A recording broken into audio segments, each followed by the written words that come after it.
يا أيها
بكلمات ربها وكتبه وكانت من القانتين. صدق الله العظيم. ما شاء الله. الحمد لله رب العالمين والصلاة والسلام على الرسول الكريم وعلى آله وصحبه أجمعين ومن تبعهم بإحسان إلى يوم الدين. أما بعد. سورة التحریم مدنی ہے. سورہ تحریم جو ہے مدنی صورت ہے، مدینہ منورہ میں نازل ہوئی. اس صورت کا مرکزی موضوع میاں بیوی اور اولاد کے درمیان تعلقات میں کس طرح معتدل اور متوازن رویہ اختیار کرنا چاہیے. ایک طرف اولاد اور میاں بیوی کے درمیان جو محبت ہے وہ دین کا تقاضا ہے، اور ساتھ میں جو ہے اس حدود میں رہ کر دین کا تقاضا ہے. میاں بیوی اور اولاد کے درمیان جو محبت ہے وہ حدود میں رہ کر دین کا تقاضا ہے، لیکن اس میں اس بات کا بھی خیال رکھنا چاہیے کہ اس محبت اس بات کی بھی نگرانی کرنی چاہیے کہ کہیں ایسا نہ ہو کہ اولاد اور میاں بیوی جو ہے اللہ کے دین سے ہٹ رہے ہوں. اسی طرح کا واقعہ ایک نبی کریم صلی اللہ علیہ وسلم کے ساتھ بھی پیش آیا. آپ نے جو ہے حلال چیز کو اپنے اوپر حرام کر دیا. تو تحریم کہتے ہیں حلال چیز کو حرام کرنے کو، تو اس لیے سورت کا نام سورہ تحریم رکھا گیا ہے. بسم اللہ الرحمن الرحیم. یا ایھا النبی. سمجھ میں آ گیا نہیں کہ اس سورت کا موضوع ہے میاں بیوی اور اولاد کے درمیان جو تعلق ہو وہ کس طرح تعلق ہونا چاہیے.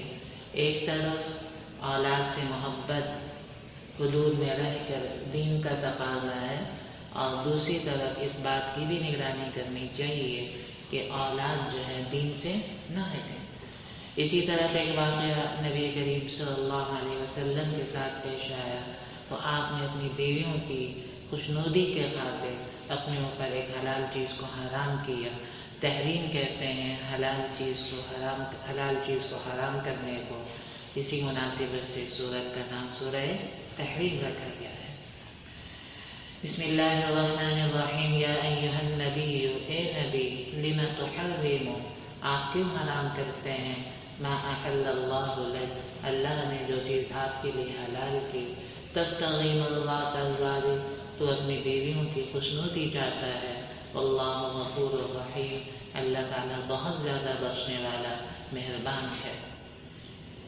اس آیت کا پس منظر یہ ہے کہ نبی کریم صلی اللہ علیہ وسلم کی عادت مبارکہ تھی کہ عصر کے بعد جو ہے اپنی تمام ازواج کے گھر کچھ وقت کے لیے تشریف لے جاتے. تو ایک دفعہ آپ جو ہے حضرت زینب رضی اللہ تعالیٰ عنہ کے گھر تشریف لے گئے. تو انہوں نے شہد پیش کیا جس کی وجہ سے کچھ دیر ہو گئی. تو آپ حضرت حفصہ رضی اللہ عنہ کے گھر میں آئے تو انہوں نے کہا کہ یا رسول اللہ آپ نے مغافیر کھائی ہے. تو مغافیر ایک قسم کی گوند تھی جس میں بدبو ہوتی تھی، اور نبی کریم صلی اللہ علیہ وسلم کو بدبو بہت زیادہ ناپسند تھی. منہ سے بدبو کا آنا انتہائی ناپسند تھا.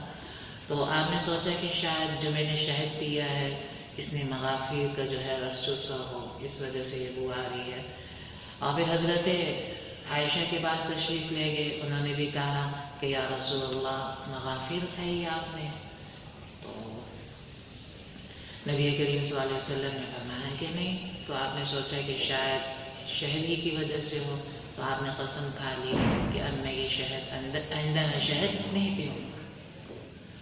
اور آپ نے یہ قسم کھا لی. قسم کھانے کے بعد پھر آپ نے جو ہے حضرت حفصہ سے کہا کہ میں نے یہ جو قسم کھائی ہے کسی سے ذکر نہیں کرنا، اس لیے کہ اگر آپ نے آگے ذکر کیا تو حضرت زینب رضی اللہ تعالیٰ عنہ تک بات پہنچے گی تو ان کو تکلیف ہوگی.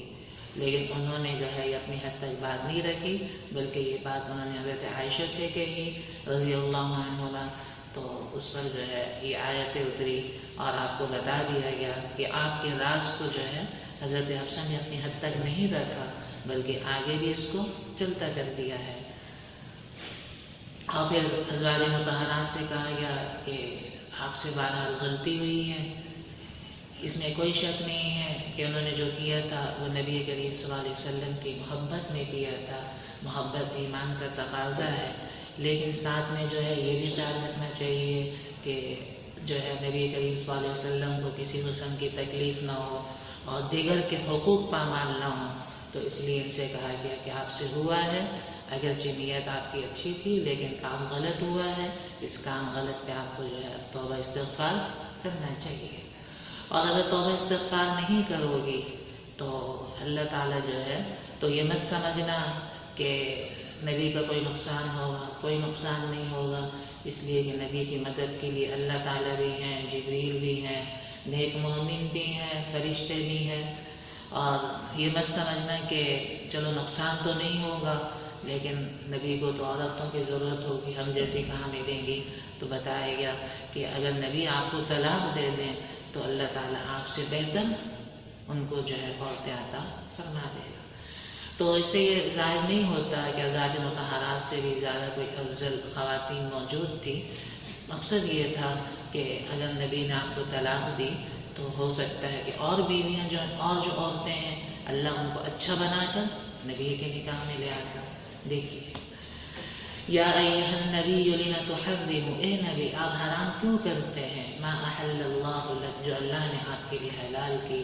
تبتغی مرضات ازواج، آپ جو ہے اپنی بیویوں کی خوشنودی چاہتے ہیں. واللہ غفور الرحیم، اللہ تعالیٰ بہت زیادہ بخشنے والا مہربان ہے. تو جب ایک چیز اللہ نے حلال کی ہے تو آپ بیویوں کے لیے جو ہے اپنے آپ کو تکلیف میں ڈال کر اس کو حرام کیوں کر رہے ہو؟ تو اس لیے یہ ناجائز تو نہیں ہے، گناہ تو نہیں ہے، لیکن یہ آپ کے جو ہے شان بھی نہیں ہے.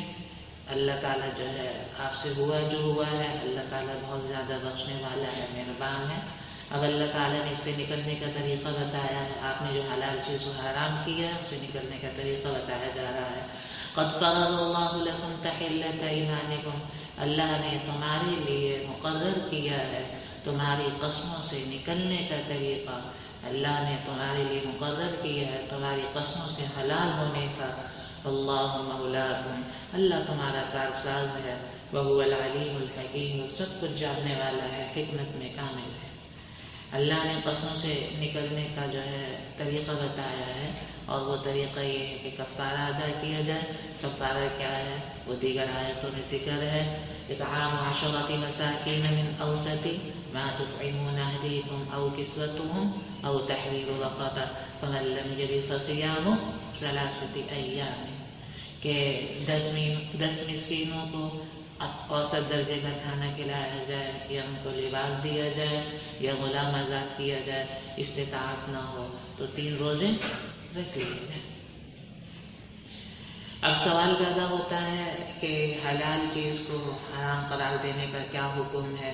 تو یہاں یہ بات سمجھ لیجیے کہ حلال کو حرام اگر عقیدتاً سمجھا جائے، حلال قطعی کو عقیدتاً حرام سمجھا جائے تو یہ کفر ہے. اور اگر عقیدتاً حرام نہ سمجھا جائے بلکہ بغیر کسی مصلحت کے قسم کھا کر اس کو اپنے اوپر حرام کر دیا جائے تو یہ بھی ناجائز اور گناہ ہے. اور اگر مصلحت کے ساتھ کسی مصلحت کی وجہ سے قسم کھا کر اپنے اوپر حرام کیا تو یہ خلاف اولا ہے. اور اگر قسم بھی نہ کھائے بلکہ دل میں عزم کر لے کہ میں اس کو استعمال نہیں کروں گا اور دل میں یہ بھی ہو کہ مجھے ثواب ملے گا تو یہ بدعت ہے. بدعت ہونے کے ساتھ ساتھ رہبانیت ہے. اسلام میں اس کی کوئی گنجائش نہیں ہے. اگر مصلحت کی وجہ سے کسی بیماری کی وجہ سے، روحانی بیماری کی وجہ سے یا جسمانی بیماری کی وجہ سے حلال چیزوں سے کچھ وقت کے لیے بچتا ہے تو یہ کیا ہے؟ جائز ہے. تو کسی چیز کو حرام قرار دینے کی 3 صورتیں ہیں. ایک صورت تو یہ ہے کہ چیز کو عقیدتاً بھی حرام سمجھے، حلال قطعی کو عقیدتاً بھی حرام سمجھے تو یہ کیا ہے؟ کفر ہے، شرک ہے. اور دوسری صورت یہ ہے کہ بغیر کسی مصلحت کے حلال چیز کو استعمال نہ کرنے کی قسم کھا لیں تو یہ شرعاً گناہ ہے، ناجائز ہے، گناہ ہے، ممنوع ہے. اور دوسرا یہ ہے کہ مصلحت کی وجہ سے قسم کھائے، جیسے کہ نبی کریم صلی اللہ علیہ وسلم نے قسم کھا لی تھی تو یہ کیا ہے؟ خلاف اولا ہے. دوسری صورت یہ ہے، تیسری صورت یہ ہے کہ نہ کسی چیز کو عقیدتاً حرام سمجھے، نہ قسم کھا کر اپنے اوپر حرام کرے، بلکہ پکا عزم کر لے میں اس چیز کو کبھی بھی استعمال نہیں کروں گا۔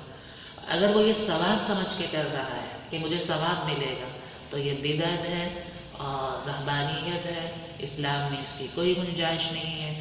اگر کسی مصلحت کی وجہ سے کر رہا ہے کہ روحانی بیماری ہے یا جسمانی بیماری کی وجہ سے کر رہا ہے، حلال چیز سے رک رہا ہے، تو یہ شرعاً جائز ہے۔ اور صوفیاء سے جتنے بھی واقعات منقول ہیں ان کا تعلق اس تیسری صورت سے ہی ہے کہ انہوں نے اپنی روحانی بیماریوں کے لیے بہت سی جو ہے لذیذ چیزوں کو، حلال چیزوں کو انہوں نے چھوڑا۔ آپ لوگوں نے سنا ہوگا حضرت صدر صاحب نام کہتا ہوں ان سے کہ حضرت مولانا ڈاکٹر عبدالحی صاحب نے ان پر پابندی لگا دی تھی کہ آپ تقریر نہیں کر سکتے۔ ایک لمبے عرصے تک ڈاکٹر عبدالحی صاحب نے مزار شیخین پر پابندی لگا دی، حالانکہ تقریر کرنا ناجائز تھا۔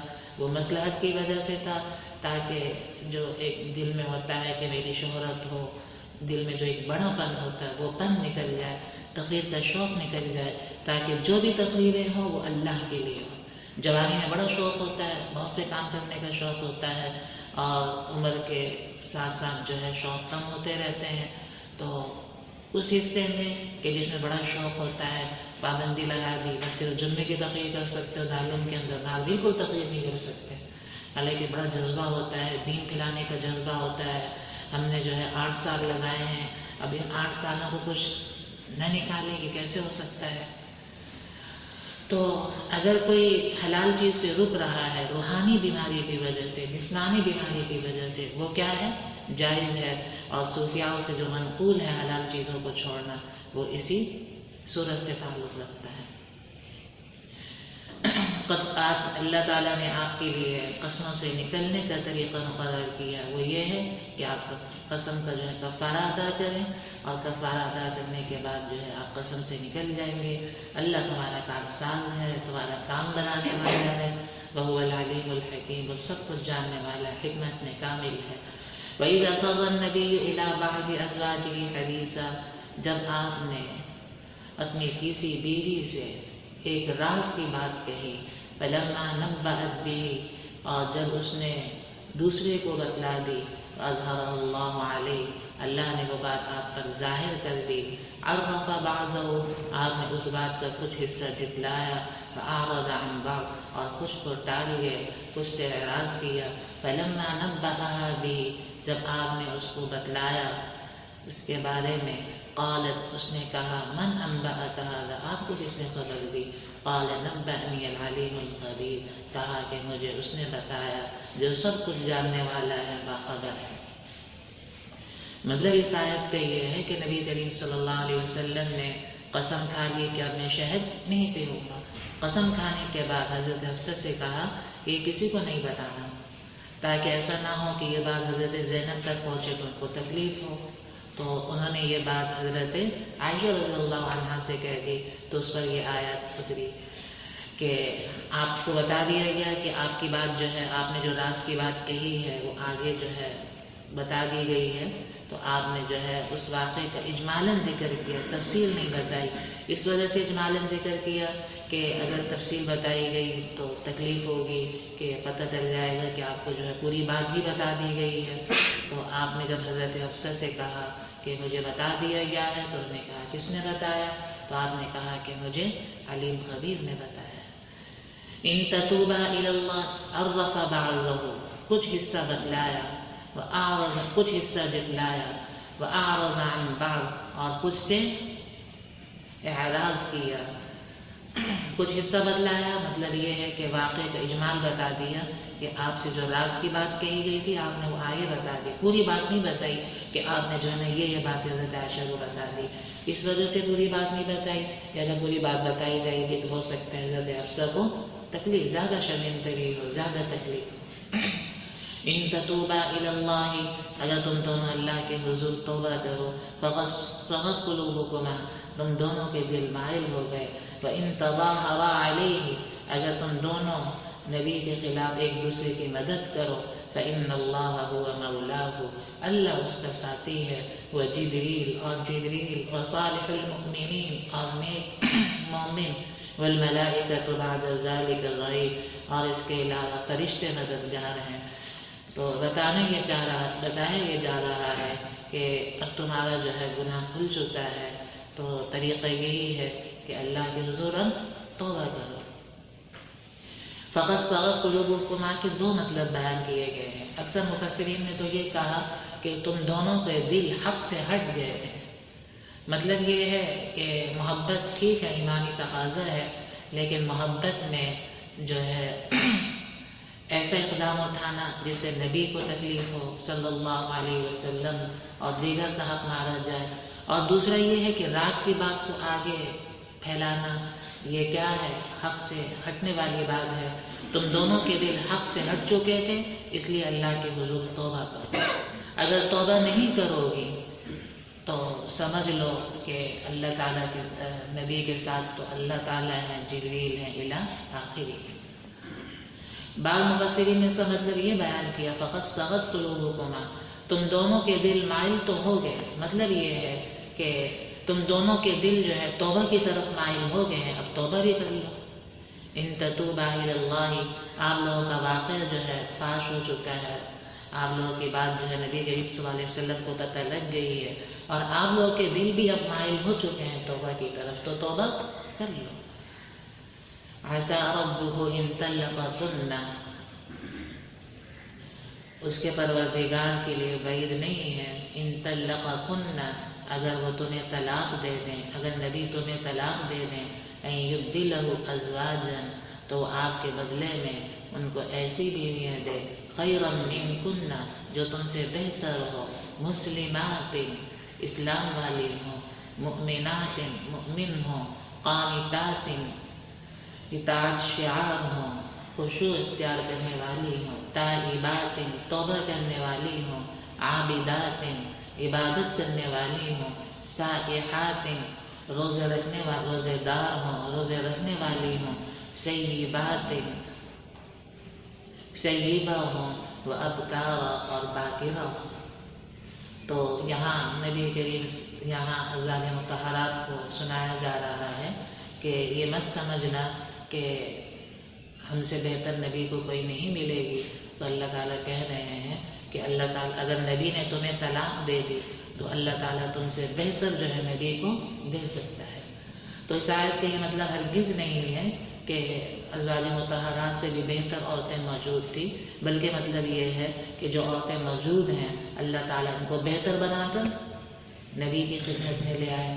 یا ایھا الذین آمنوا قوا انفسکم، اے ایمان والو، قوا انفسکم، اپنے آپ کو بچاؤ، واہلیکم، اپنے گھر والوں کو، نارا، آگ سے، وقودھا الناس والحجارہ، جس کا ایندھن لوگ اور پتھر ہیں، علیہا ملائکہ، اس پر فرشتے مقرر ہیں، غلاظ، سخت مزاج، شداد، طاقتور، لا یعصون اللہ، وہ اللہ کی نافرمانی نہیں کرتے، ما امرہم، جس کا ان کو حکم کیا جاتا ہے، جس کا ان کو حکم دیا جاتا ہے، ویفعلون ما یؤمرون، کرتے ہیں وہ جس کا ان کو حکم دیا جاتا ہے۔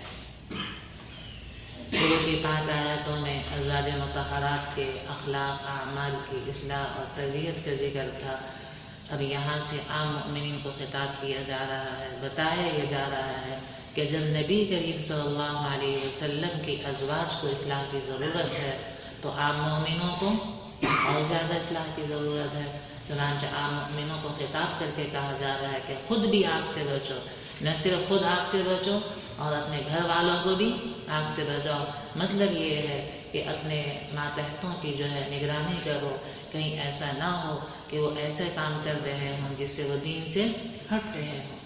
وقودھا الناس والحجارہ، اور آگ کی جو ہے شدت بیان کرتے ہوئے کہا گیا کہ اس کا ایندھن لوہ اور پتھر ہے، اور یہ وہ پتھر ہوں گے جن کی جو ہے بت پرست عبادت کرتے ہیں، تو بت پرستوں کے ساتھ ان پتھر کو بھی ڈالا جائے گا اور ان کو بتایا جائے گا کہ یہ وہی پتھر ہے کہ جن کی تم عبادت کرتے تھے۔ علیہا ملائکۃ، اس پر فرشتے مقرر ہیں، زبانیہ نام آیا ہے، جیسے کہ آپ لوگوں نے سورہ القاریہ میں پڑھا ہے کہ اس پر فرشتے مقرر ہے، غلاظ سخت مزاج والے، تو سخت مزاج والے فرشتے مقرر ہیں اس لیے وہ کسی پر رحم نہیں کریں گے، شداد طاقتور بھی ہیں اس لیے اسے کوئی مقابلہ نہیں کر سکتا، لا یعصون اللہ وہ اللہ کی نافرمانی نہیں کریں گے اس لیے مت سمجھنا کہ رشوت دے کے چھوٹ جائیں گے، وَيَفْعَلُونَ مَا يُؤْمَرُونَ وہ کرتے وہی ہیں جس کا انہیں حکم دیا جاتا ہے۔ یا ایھا الذین کفروا اے کافرو لا تعتذروا اليوم آج کے دن معذرت مت کرو، انما تجزون ما کنتم تعملون تمہیں بدلہ دیا جائے گا اس چیز کا جو تم کرتے تھے۔ یا ایھا الذین آمنوا توبوا الی اللہ توبۃ نصوحا اے ایمان والو اللہ کے حضور توبہ کرو سچی توبہ، عسیٰ ربکم امید ہے کہ تمہارا پروردگار ان یکفر عنکم سیئاتکم تم سے تمہاری برائیوں کو دور کرے گا، ویدخلکم جنات اور تمہیں داخل کرے گا ایسے باغات میں تجری من تحتها الانہار جس کے نیچے نہریں بہ رہی ہیں، یوم لا یخزی اللہ النبی یہ وہ دن ہوگا کہ اللہ نبی کو رسوا نہیں کرے گا، والذین آمنوا معہ اور ان کو جو ان کے ساتھ ایمان لائے، نورہم یسعی بین ایدیہم وبایمانہم ان کا نور دوڑ رہا ہوگا ان کے آگے ان کے دائیں طرف، یقولون وہ کہیں گے ربنا اے ہمارے پروردگار اتمم لنا نورنا ہمارے لیے ہمارے نور کو مکمل کر دیجیے، واغفر لنا اور ہماری بخشش کر دیجیے، انک علی کل شیء قدیر اور یقیناً آپ ہر چیز پر قادر ہیں۔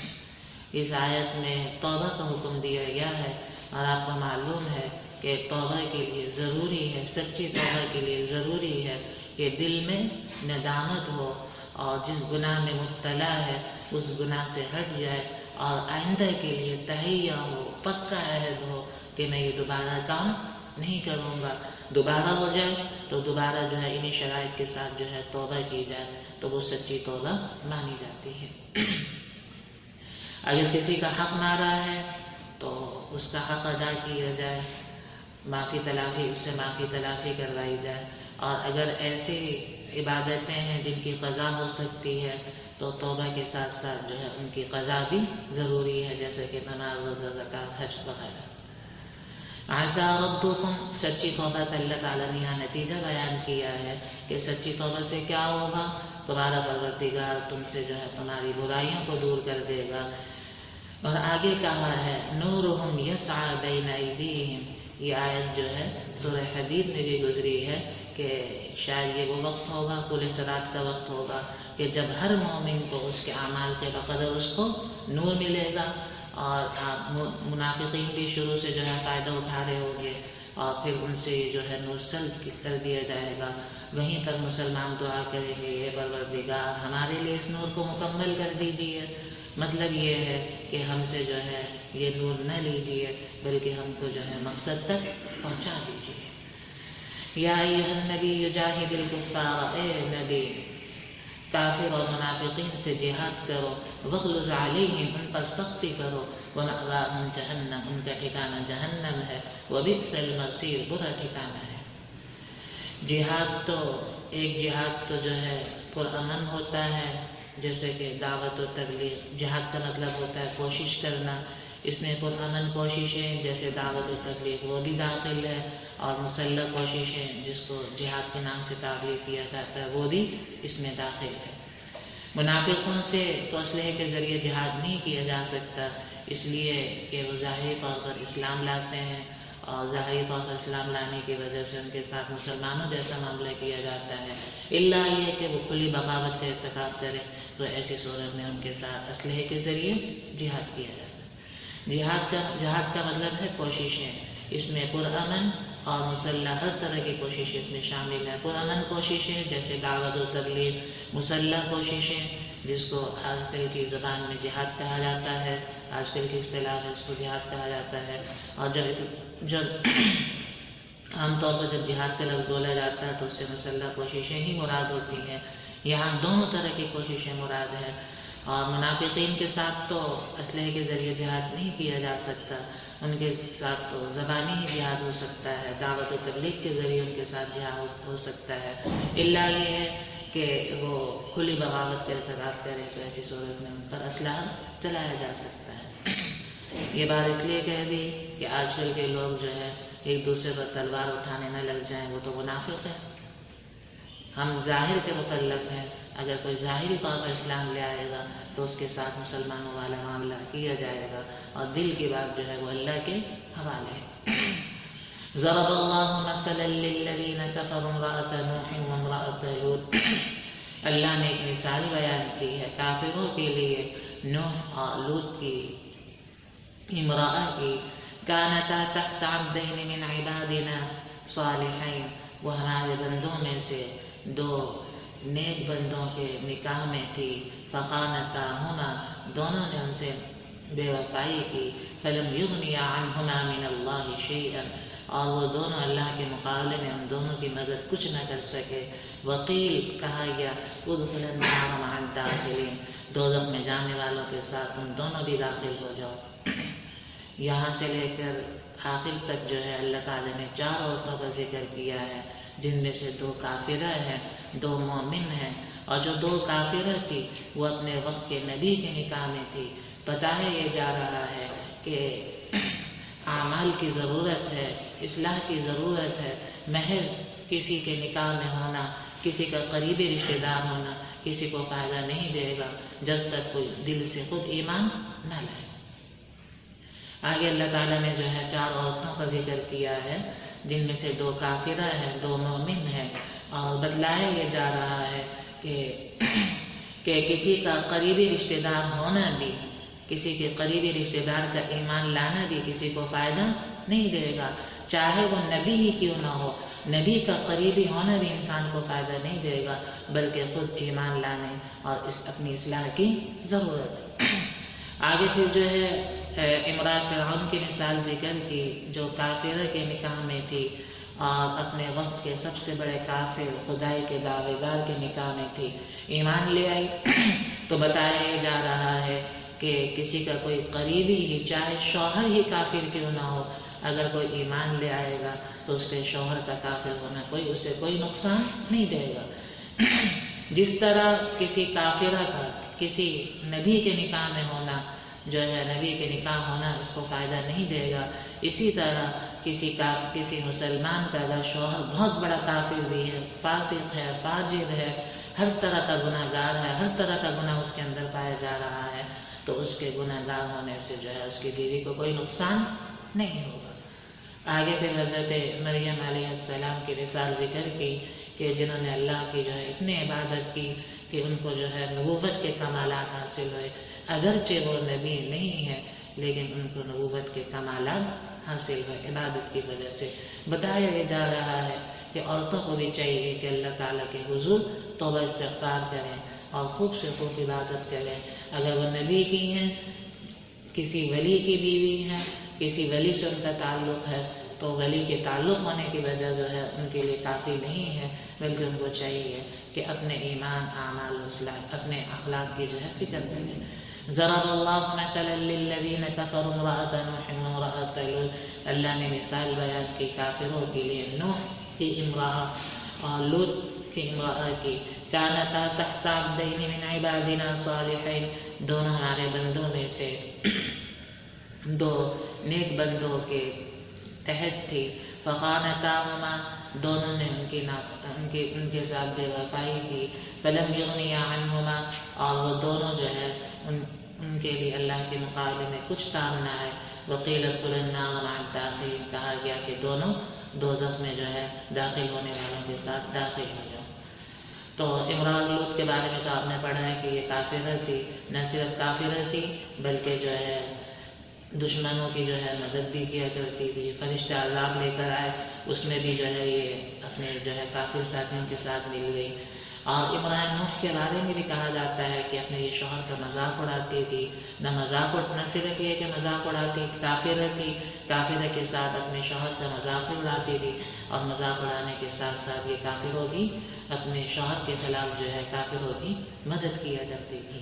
وضرب اللہ مثلا للذین آمنوا امرأۃ فرعون، آپ مثال بیان کیجیے ایمان والوں کے لیے فرعون کی بیوی کی، اذ قالت رب ابن لی، جب اس نے کہا اے پروردگار میرے لیے بنائیے، عندك اپنے پاس بیتن فی الجنہ جنت میں گھر ونجنی من فرعون اور مجھے بچائیے فرعون سے وعملہ اور اس کے کرتوتوں سے ونجنی من القوم الظالمین اور مجھے بچائیے ظالم لوگوں سے۔ آپ نے پڑھا ہے کہ جب جادوگروں کے ساتھ مقابلہ ہوا تو اس میں جو ہے حضرت موسیٰ علیہ السلام جب غالب آئے جیت گئے تو حضرت آسیہ بھی اسی وقت رضی اللہ تعالی عنہ اسلام لے آئی اور اسلام لانے کا جو ہے فرعون پہ بڑا جو ہے بہت زیادہ اثر پڑا۔ اس نے جو ہے طرح طرح کی ان کو تکلیفیں دی کہ سچے دین سے پھر جاؤ، یہاں تک کہ جو ہے ہاتھوں میں میخیں ڈال دی اور ڈالنے کے بعد جو ہے تشدد کرتا رہا اور ایک بڑا پتھر جو ہے اوپر لے کر آیا کہ اب بھی وقت ہے کہ ایمان سے پھر جاؤ۔ تو انہوں نے دعا کی کہ اللہ جو ہے اس پتھر کے لگنے سے پہلے ہی میری روح قبض کر لیجیے اور میرے لیے اپنے پاس جو ہے جنت میں گھر بنائیے۔ تو ان کو خوشخبری دی گئی کہ آپ کے لیے جو ہے جنت میں گھر بنا دیا گیا، اور روایات میں آتا ہے کہ پتھر لگنے سے پہلے ہی اللہ تعالیٰ نے ان کی روح قبض کر لی۔ ومریم ابنت عمران، مریم بنت عمران التي احصنت فرجها، جنہوں نے اپنی ناموس کی حفاظت کی، فنفخنا فیہ من روحنا، اور ہم نے اس میں اپنی روح کو کی، وصدقت بکلمات ربها، انہوں نے تصدیق کی اپنے پروردگار کی باتوں کی، وکتبہ، اور اس کی کتابوں کی، وکانت من القانتین، اور فرمانبردار لوگوں میں سے تھی۔ تو مریم علیہ السلام جو ہیں یہ نبی تو نہیں ہیں، لیکن انہوں نے جو ہے اللہ کی اتنی عبادت کی اور اتنی اطاعت گزار تھی کہ اللہ تعالیٰ نے ان کو نبوت کے کمالات سے سرفراز فرمایا، اور انہوں نے جو ہے اپنی ناموس کی جو ہے حلال طریقے سے بھی حفاظت کی، حرام طریقے سے بھی حفاظت کی، تو اللہ تعالیٰ نے اس میں اپنی روح کو کی، اور اس روح سے جو ہے حضرت عیسیٰ علیہ السلام پیدا ہوئے، اس لیے ان کو روح اللہ بھی کہا جاتا ہے۔ اور انہوں نے اپنے پروردگار کی جو ہے باتوں کی تصدیق کی۔ صلی اللہ علیہ وسلم۔